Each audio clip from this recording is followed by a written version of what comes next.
Hello and welcome to Advertisers Watching Ads. My name is Tom Ollerton. I'm the founder of Automated Creative, and this is a weekly show where different brands watch other brands' ads and discuss what's good and bad about them.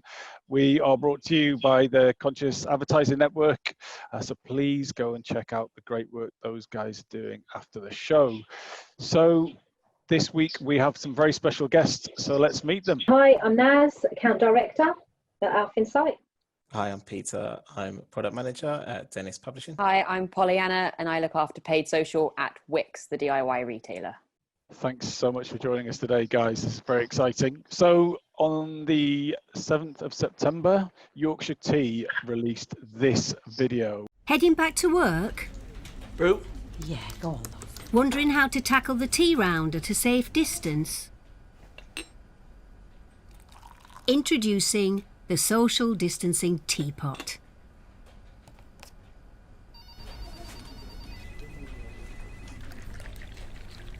Oh, that's great. What about sugar?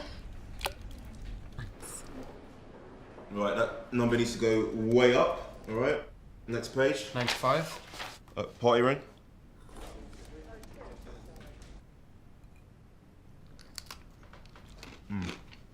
All right, this number here. It's our responsibility. We'll push back to Thursday. Yeah, that's fine. I know. Of course.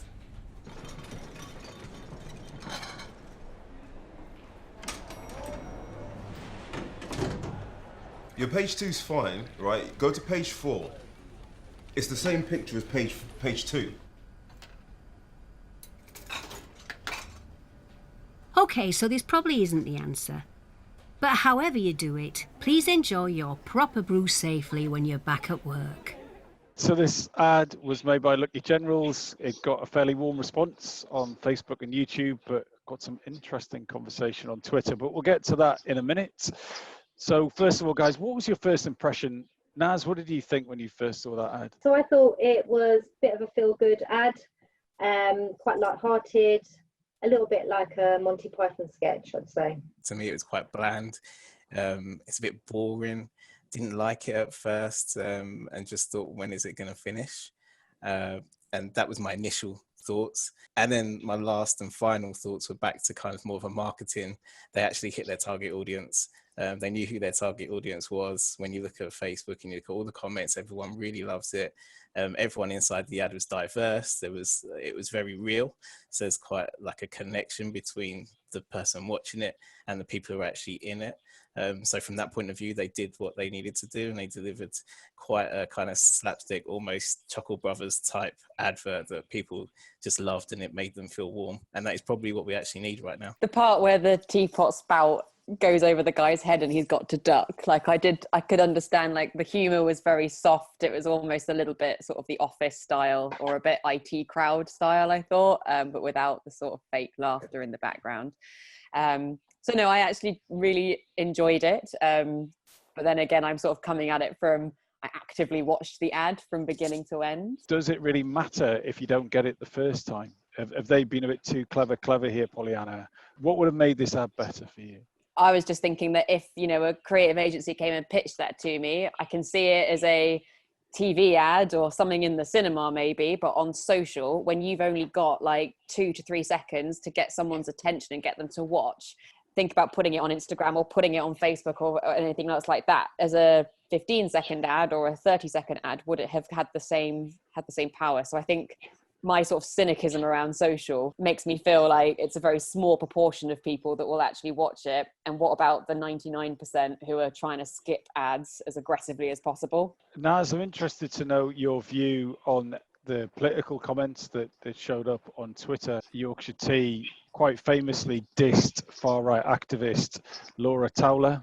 She showed her appreciation of Yorkshire Tea not supporting Black Lives Matter, and then they told her in no uncertain terms to stop buying her tea. Do you think that Yorkshire Tea should get involved in politics? So I think it's right that they did tweet what they tweeted about the activist and told her not to drink their tea, and I think that was the right thing to do. going forward, though, I don't think they need to then carry on responding to comments if it's not relevant to the current ad. If you respond to every negative comment, then you're just going to get wrapped up in that whole, dilemma of trying to respond to every single comment, and you're not going to get very far from doing that. But yes, they should have done it the first time when they did for the activists, but not on the current advert, no. Well, it's interesting you say that, because there was also a lot of comments about the materials that they use. I think there was criticism about them using plastic in their tea bags. Peter, they responded, I think, to every single one of those comments with, we're trying really hard and we're using recyclables and so on. Can they respond to criticism about their political views, but not their products, or vice versa? How did you take that? I didn't actually see the comments, but I think at this time, the right thing for advertisers to do is to use the influence that they have. And if there are comments like that, the only thing that it does, and I think we've seen this recently with performances on TV, etc., the only thing it does is it highlights the amount of issue that actually is out there in society, and that there is a number of these people who need to kind of be told that this is not the right way of thinking and we won't accept it. And by ignoring them, you're kind of doing that and saying to them, you can talk as much as you want, but we're still going to tell you the same message and you're going to get the same response from us. How about you, Pollyanna? How do you think that that political positioning sits with everything else the brand has done before? So you've kind of got to practice what you preach. And if your brand purpose is to make proper good Yorkshire tea, is it right that you should then start to talk about it everywhere else? I think there's a lot to be said about integrity and silence. And if that is your purpose, deal with it internally. And so that's why I think, the tweet was relevant to do, but I don't want them to kind of jump on the bandwagon of sort of woke washing just because it's in vogue to do so, rather than doing it for the right reasons, which is they actively are doing this. If you were the creative director on this ad and someone said, what do you think? How can we make this better? And maybe if they'd done it, at the end of the day, we're all still working from home, and we're having Zoom calls, and maybe if they'd have done something like that, where they would have got different people from across the country having tea wherever, you can have your Yorkshire tea and have a proper brew at the same time wherever you are. So just before we go, could you each give a little bit of insight about what you've learned and what you think brands can take away from this ad? Maybe still respect the environment you're in. It needs to catch the attention in the first 5 seconds. So the mundanity of it didn't quite land for a social first environment. I did still enjoy the comedic side of it, albeit watching it 2 to 3 times, I did think it was funny. So I think there is something to be said about humour, even during and sort of coming out of the depths of a global pandemic. I'm actually really happy still that there are ads that are kind of trying to give that light-hearted touch, and I think we shouldn't be afraid of that. I think, as Peter said, people on Facebook really liked it, people on YouTube really like it, and there's a reason for that. So be relatable and talk about something and put a funny spin on it, but just think about where it's going to be seen.